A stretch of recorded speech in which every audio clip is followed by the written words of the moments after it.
Alloh o'z hadisi qudsiyda shunday deydi: Ey odam bolasi, biror hokim yoki sultondan qo'rqmagin. Modomiki mening sultonligim boqiy ekan, aslo qo'rqma. Mening hukmronligim esa boqiydir. Ey odam bolasi, rizq torligidan qo'rqma. Vaholanki mening xazinalarim to'ladir, ular hech qachon bitmas.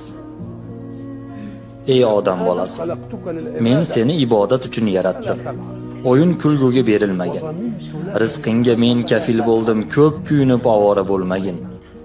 Agar men taqsim qilgan narsaga rozi bo'lsang, tanang va qalbingga xotirjamlik va rohatni ato etaman.